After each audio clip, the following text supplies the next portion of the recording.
Assalamualaikum warahmatullahi wabarakatuh. Apa kabar? Kali ini bertemu lagi di DJ Adi, ya. Kita akan membahas tentang pemahaman pemikiran Ki Hajar Dewantara diibaratkan peternak ikan cupang. Ini adalah merupakan tugas dari program guru penggerak. Saya sendiri adalah calon guru penggerak dari Kota Palembang, kelompok 04B2. Di sini saya akan menjelaskan bagaimana pemikiran Ki Hajar Dewantara dalam dunia pendidikan dan diibaratkan pada peternakan ikan cupang. Dasar pemikiran Ki Hajar Dewantara. Ki Hajar Dewantara menjelaskan bahwa tujuan pendidikan yaitu menuntun segala kodrat yang ada pada anak-anak agar mereka dapat mencapai keselamatan dan kebahagiaan yang setinggi-tingginya baik sebagai manusia maupun sebagai anggota masyarakat.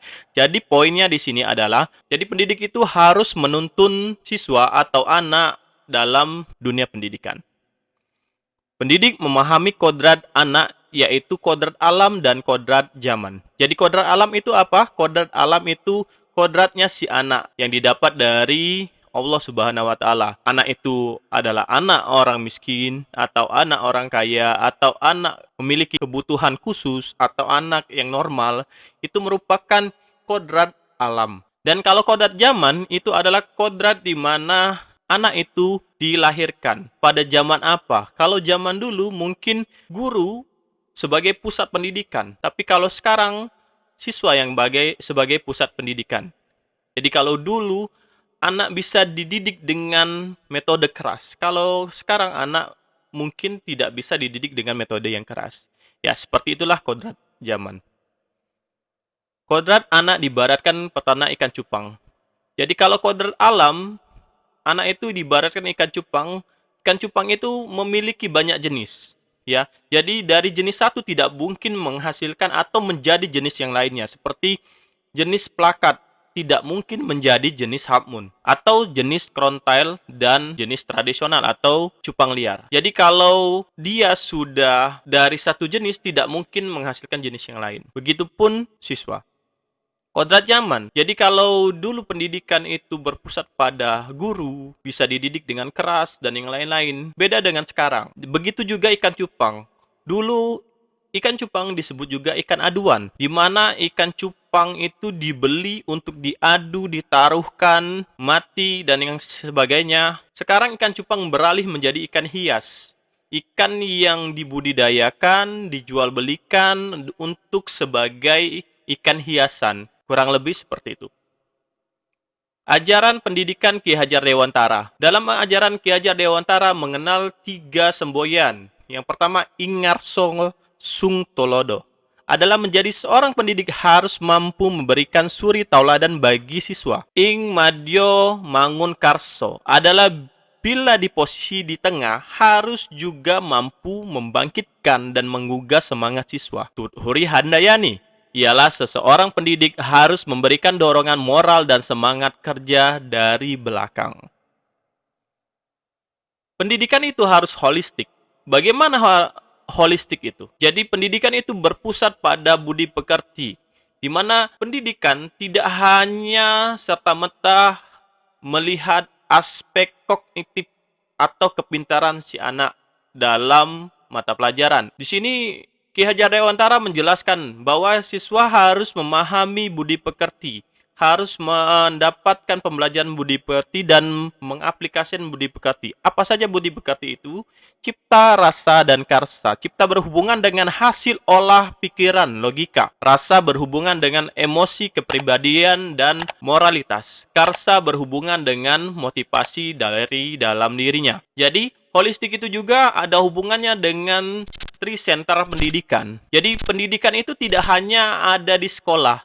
Jadi butuh yang namanya pendidikan yang kompleks. Jadi diawali dengan pendidikan di dalam keluarga. Jadi keluarga merupakan pendidikan atau sekolah pertama bagi anak-anak, di mana orang tua sebagai gurunya dan anak-anak sebagai siswanya. Di situ dididik bagaimana cara berkomunikasi, bagaimana cara mendekatkan diri kepada orang tua, hormat kepada orang tua, hormat kakak beradik, dan yang lain-lain. Setelah di dalam rumah, orang tua juga harus memiliki peran penting untuk mensekolahkan anak dan memantau tumbuh kembang anak di sekolah. Jadi sekolah, anak juga harus tahu bahwa orang tua di sekolah adalah guru.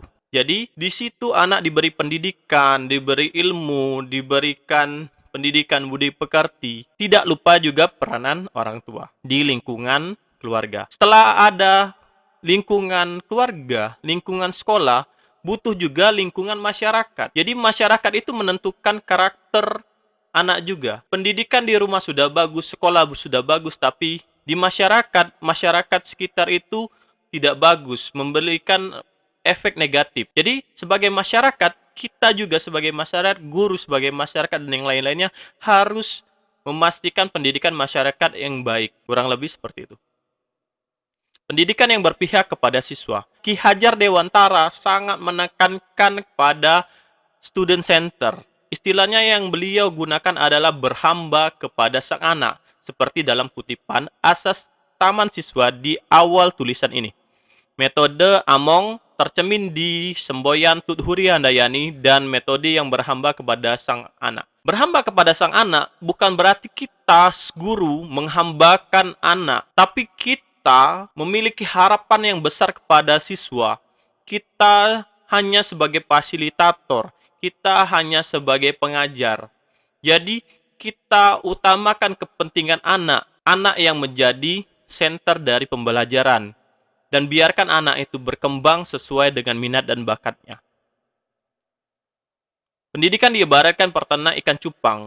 Di sini dari awal saya menjelaskan pendidikan dihubungkan dengan peternakan ikan cupang. Anak-anak itu seperti buraya yang baru menetas dari telur. Oleh peternak diberikan perlakuan khusus dari segi pakan, suhu air, sampai kadar keasaman air. Bukan berarti harus diistimewakan. Kadang harus dilihat, kadang juga harus dibiarkan perkembangannya. Bila terlalu diperhatikan, ikan akan stres dan mati. Begitu juga bila ikan terlalu dibiarkan, pasti akan mati. Di dunia pendidikan, ini disebut dengan merdeka belajar, di mana guru merupakan pemberi ilmu dengan mengajar, memfasilitasi anak, dan ada kalanya juga guru memberikan anak kebebasan berekspresi, mengembangkan minat dan bakatnya. Selanjutnya di masa pertumbuhan ikan cupang remaja, semuanya memiliki warna yang sama. Ada dua, bebas terang dan bebas gelap. Di mana semua ikan warnanya sama, warna terang atau warna gelap. Di sini saya mengibaratkan siswa memiliki kesempatan yang sama dalam pendidikan. Tidak ada yang diistimewakan dan tidak ada yang dikucilkan. Setelah diberikan perlakuan pemberian pakan yang berkualitas, penggantian air, pemberian indikator mutasi seperti daun ketapang atau garam ikan atau yang lainnya, ikan cupang dibiarkan bermutasi sendiri. Dan sebagai peternak hanya melihat perkembangan ikan yang terjadi. Setelah bermutasi, ikan akan menunjukkan perkembangan warna yang berbeda-beda, sesuai dengan kemauan ikan itu sendiri dalam menerima pakan dan kodrat warna ikan itu sendiri. Dalam dunia pendidikan, guru hanya bertindak sebagai fasilitator yang memberikan pendidikan, pengajaran, contoh, dan suri tauladan.